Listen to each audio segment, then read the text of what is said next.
brought more people back. Okay, so Athan, David, why don't we start by just like setting, how many video views does NowThis do in a month? As of August, we did 430 million video views. Okay, and how many on your own site? We shut down our website, exactly. so very So good. We zero. don't have a website. Okay, I want to get to Good that. lead. So David, how many video views are we talking about? He shames me about 100 million. Okay, and how many of those are on owned properties versus platforms? It's, like BuzzFeed and others, it's definitely less than 10%. And, but one interesting point is fitness content for us has very large consumption on the site, which is just a different mindset. So a lot on the site on fitness, and then the rest on YouTube and Facebook. So, I mean, platforms are central to, obviously, to both it's your only strategy. So, explain to me why you went all in with platforms. I mean, I get it that the audience is there, but then, there's a downside to everything. I mean, you can't control the monetization, et cetera, et cetera. Like, you're at the mercy of algorithms often. Sure. I mean, for us, part of it is that the company's only 2.5 years old. And we were started by the same founding team of Huffington Post and BuzzFeed. And so when you start at this kind of point in kind of the evolution of video and as it meets social, we had no legacy business to protect. We went into it and we recognized pretty quickly that the distributed model was where you were going to find your audience. So we saw that. I mean, we made a bold statement at the beginning of this year and shut down our desktop website and went fully distributed in terms of optimizing for every platform. And there is a risk, but we look at it, and our investors and everybody that's involved with the company sees this as a call option on kind of the future of where content consumption is happening. And I think the best way to qualify it is a year ago we were doing 1 million video views. Today we're doing over 400 million. Mm-hmm. And so how many of those are autoplay? I would say probably we're looking at about 70%, but we look at autoplay as you can't qualify.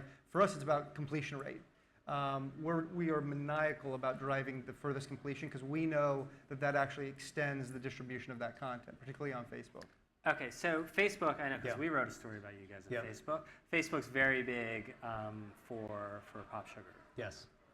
So what percentage now of video views are on Facebook versus YouTube? We have a pretty healthy YouTube presence. We have about 2.3 million subscribers. And I was stunned at how fast, well, we were early, so I wasn't totally stunned, but how fast Facebook quickly rose up. And there's just something about the structure and the visual is so well suited to video that it blew up quickly. But isn't it cheating? I mean, they're auto-played in feeds. I mean, it's not, oftentimes people are not going and opting and saying, oh, thinking about it, it's just played. So, can you compare, how do you compare the two? Sure. I look at the first 3 seconds as the thumb, essentially. I don't look at that as a huge, well, I look at it as a great sign of whether there's enough audience coming to it. When I turn on my television set, I don't think it's cheating. They're not showing me a still image. I'm seeing something moving. The big advantage of video is that it's moving. Several years ago, we tried to do kind of a moving GIF on our site, and when we tested it was fantastic, but it led to a lot of clicks. It slowed down the site load, so Facebook has got a bunch of geniuses that figured out how to have that not be a problem. I don't understand how, but they do. It works beautifully. So what I do pay close attention to is what we call internally our conversion rate, which is how often do we get past 30 seconds. When I deal with brands, partners, we're looking at what's a view. Facebook recently came out and said that 10 seconds is a view, but we take a more conservative view than that. So success on Facebook and YouTube looks the same as far as conversion, meaning it's 30. You want to get to 30 seconds on both platforms? Well, I want to get to completion if I can, or to as long as the content is. I'm trying to entertain you. I'm hoping that you're entertained. But I don't look at the first 3 seconds as a view. I look at the first 3 seconds as my 3 seconds to get your attention and to want you to consume more. That's really important too, because the first 3 seconds is what allows we live in a scrolling economy, right? We're trying to stop the thumb. So the first 3 seconds really matter. We tested it like crazy. We got very maniacal about understanding that it's the early part of the video that keeps people there, and same as POPSUGAR, completion rate matters. And we look at it up to that 30-second range as well, and are now averaging about 70% completion rate of videos 30 seconds and above. That's interesting. So it's like a war on the thumb. It's a war on the thumb. So what? I'm going to coin that and trademark it. So give me some examples of stuff that you did in order to win that first 3 seconds. Because I mean, it's crazy if you think about it. You're trying to win people over in 3 seconds. For us, I mean, you had asked what were some of the mistakes we made early on, and I think it ties to the very question. Early on, we actually put a lot of people on camera to tell you what was happening in the news, young millennials talking about what's happening. And then it really kind of took building out an insights team that said, okay, what's the use case and behavior of Facebook? We know that the audio is off when you're scrolling through the feed. And so does it really make sense to have somebody on camera telling you what's happening? And we made a major shift where we went very visually driven, a lot of use of copy, significant uptick in terms of the engagement of the content and watching it. We had a kind of so no like title card. No, with another one. Title cards we put up. Okay. When we took the title card off and moved it to the end of it, we saw about another 30% jump in video views. I'm hoping Hannah, our video producer back in New York, is watching this right now because we use a title card. They're hard habits to break. What are some things that you learned in winning the first 3 seconds? So we always ask ourselves in the first 3 seconds, first of all, you always have to think about your viewer, which sounds obvious, but in many cases, if you're a producer or a director or an editor, you're thinking about the piece of art that you're trying to express. But a viewer has to understand in 3 seconds what's in it for them. And the only way to do that in 3 seconds is not to have somebody talking without sound, unless the person is super famous, maybe that'll help. But basically, in 3 seconds, you have to absorb, like, this is an interesting story. There's something interesting here to look at. I'm going to keep going. And once you have that frame of mind, you can watch just for fun thousands of other videos, and you go like, no, I didn't know in the first. I knew in the first 15 seconds, but now the first 15 seconds or 10 seconds is an eternity. So we really focus, particularly for Facebook, on knowing all those things in the first 3 seconds. So speed is really important, obviously, to get into it really quickly. But what about the fact that the sound is off in most of these environments?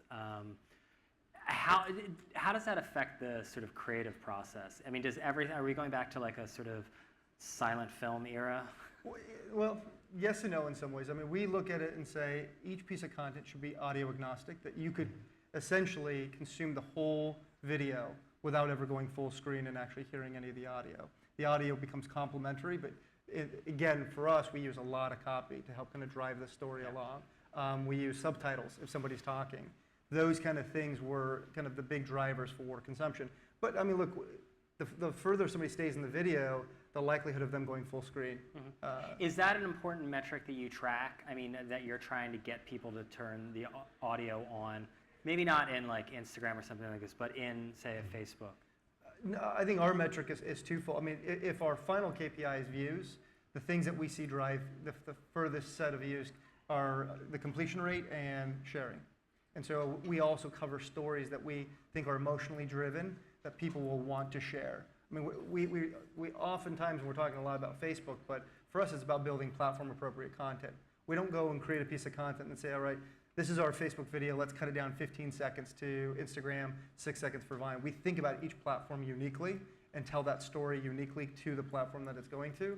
And so that really is kind of what drives how we think about creating content that's platform appropriate. Yeah, so do you want to just have on the Facebook, because I know you guys have done well on Facebook.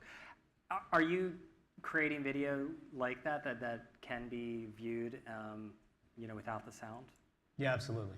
I kind of like it. Well, YouTube and Facebook are very different. It turns out, I think for our audience, we have a large site, POPSUGAR.com. It's a very visual audience. So they like looking at things, and it's really returned it a little bit more to a writer's medium. I'm kind of a ex-writer type, so I actually really welcome the opportunity, and I think you guys have done a great job with that, of saying, here's a story, there's some interesting video to look at, interesting graphics to look at, but like, here's a story you can just see very succinctly stated in a few words.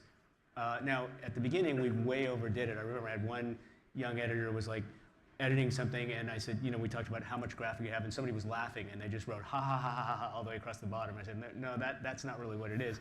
Just take the essence of the story and just write it right over the video so that people can enjoy it on both levels. Yeah. So you talked about not just chopping up, repurposing video for platforms, like starting at YouTube and then just going down shorter and shorter and shorter. Explain how you decide what's appropriate for which platform and how data plays into that. Yeah, I mean, data drives all of our decisions without question. Again, as we think about each platform, the volume of content we put out on each platform varies. A good example would be Twitter. Because of its the ephemeral nature, we probably put out 20 to 30 pieces of video content on Twitter a day, where on Facebook we're more 10 to 12. On Instagram with video, it's maybe 3 to 4. So we understand that the kind of the feed experience, and you talked about it earlier on, this kind of the feed environment, each platform has kind of a unique behavior, and so we try to think about that. And then not very often will there be a story that we want to cover cross-platform. Good example would be kind of marriage equality, where everybody was talking about it, so we did a story on every platform that was kind of very unique. We did an explainer on Snapchat that was very visually conducive to the platform of Snapchat and what other users would see. But more often than not, depending on what the story is, it may only go to a Facebook, a Twitter, and an Instagram, and then we'll do something different for Snapchat. So broadly speaking, like what's something that, say, works on Instagram but doesn't work on Facebook? I think stories that for us that really work well on Facebook are stories that we think people want to share, right? Our feed is kind of a curated experience of who we are and what we're going to share. Stories that kind of drive emotion or anger. We did a piece just the other day, which I'm sure everybody now has seen it, but we were one of the first ones to get it out, was the Hungarian reporter who tripped some of the refugees. We didn't want to overthink that story, right? We didn't spend a lot of time cutting it. We had an editorial voice on it, but we put it out quickly. That's a story we would do on Facebook. We wouldn't do that same thing on Instagram because, again, what's the behavior you have on Instagram? You have one level of engagement. It's a big red heart button. Yeah. And that's the level where we say, okay, maybe that's not the right platform. So we do more lighter-hearted. As one of your Instagram followers, I want to lead into your obsession with animals on Instagram. Are you finding specific animals work better on Instagram versus other animals? There's a lot of animals going on in the NowThis. There are a lot of. And a lot of different animals, I might add. Yeah, well, thank you for being a consistent consumer of our Instagram. Instagram's not a place that we're going to look to that level of which animals are outperformed. We just know that, like BuzzFeed and there are certain types of content that do well, and people love to share or at least engage with something that's animal-driven. So that's where we'll put some of that type of content more on Instagram. Okay, animal content on Instagram. What's something that data has told you that maybe is counterintuitive when it comes to, before you create video, or with how users engage with it on different platforms? So one trend we've noticed, and then data is repeating itself, so we've kind of gets baked in, is when POPSUGAR started, it was a celebrity-oriented site, and really almost all of our traffic now and people come to us for like better living, healthy. How do I get healthy? How do I get fit? What food should I eat? And it's interesting to see the lack of engagement over a straight celebrity story, it's just. I don't think it's ever going back the other way. Well, I should never say ever. It's certainly not in a cycle now.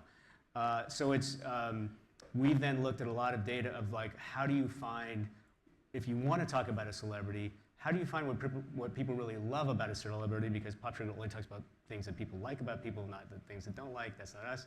And so you could actually go back and divine data. So I'll give you an example. We try to think. So we did an interview with a very popular model named Cara Delevingne, and everybody's excited. She came in the studio. She's very hot right now, and everybody was running. I got to put up this interview. I know that would be a 50,000 view video, and so you stop everybody and say, let's try to find out through data what is it about Cara Delevingne that our audience really loves, and we realized through a lot of quick research that it had to do with, and based on comments and reactions, that she made our audience feel very empowered, that you could dress any way you wanted and still look great. So it may sound trivial, but that turned that video into a 6 or 7 million view video rather than. Why how did you then? Is it just about the packaging? We told a story about female empowerment, about dressing how you want, with Cara Delevingne as the through message, rather than saying, "Here's my interview with Cara Delevingne." And that's something that without a lot of data that we have, first-person data from our site in particular, would be very difficult for us to do in any sort of reasonable short fashion. Right. So I want to get to questions before I want to have to talk about the monetization part. Obviously, platforms are tremendous for distribution. I doubt you could have gotten these astounding numbers if you just stayed on NowThis.com. But how are you going to make money? Yeah, we have kind of a multifaceted approach. Right now, at the beginning of last year, we started a division called NT Studios, which is the creative services arm. And we apply the same principles that we have on the editorial side for our creative services side. And so now we work with brands and we help them create branded content and distribute that content, both across their own channels and ours. Okay, so basically all the followers you have, that's your sort of core asset. That's sort of like BuzzFeed did a lot of the exactly. same sort of approach. Without question. For us, it's a native advertising branded content play. Yep. We've been talking about it throughout the day, but monetization around social today is obviously not there, but we look at it as, and it was one of the questions you had thrown out when we were first talking about Facebook versus YouTube. We have a belief that Facebook has every intention to try to create a meaningful program, Twitter and all the other. So it's faith. Yeah, in faith, but we look at it as a call option. That's very hard in order to worry about monetization without the audience. So for us, it was build the audience first, and then not to necessarily think about, we do have a monetization program in branded content, but we see a real opportunity around that. David, obviously most of your views are not happening on POPSUGAR, easier to monetize on POPSUGAR. Right. Is this a worry? It's not a worry that they're not happening on POPSUGAR. Yes, there's always a worry when your content is in someone else's hands, and everybody in the content business who deals with the Facebooks and the YouTubes are constantly worried about that. So I'm not going to say it's not a worry. I don't have a choice, because it's like I look at it the way that I used to look at comments. We had a big debate a couple years ago on our site. Like, we used to have tens of thousands of comments, and those started going away, and where the traditionalists said, no, let's build a new thing to keep comments, new product. And other people, and I was kind of in the camp, like, hey, comments are moving to social. Like, move on, let's make great content. I think video consumption is similar to that, in that, that is where video consumption is happening. It's hard to make good video, luckily. If it were really easy, then I'd be extra worried. So I think that the Facebooks and the YouTubes of the world will recognize really good video storytellers and say, let's make money together. Those terms, and they ultimately Facebook will monetize. We're already in deep conversation with them and talking about a bunch of things with them that are going to be great. Do I think I have the upper hand in those negotiations? No. But I think that we will definitely find ways to make money together, because most of our money making in video, and it's become very significant for the company, is in the native area.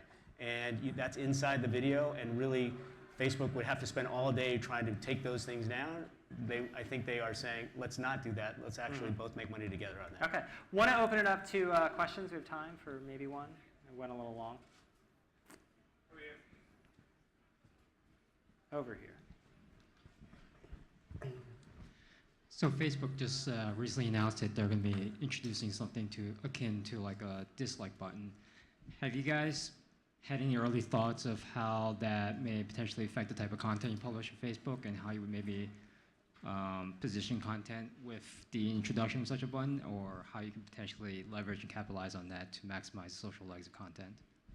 None for me, other than, look, you can always make a comment and have a negative comment. I think anything that allows people to express emotion better is good. And we all have had that experience. Like, you see a horrific thing that really moves you, it feels really weird to go like that to it. So I think it's a good thing. Yeah, I'd say the same thing. It's too early to tell how it will impact decision making around the editorial choices we make, but we will look at and watch and see how it impacts it and adjust. Okay, cool. Athan, David, thank you very much. Thank you. Thanks. We'll go out this way.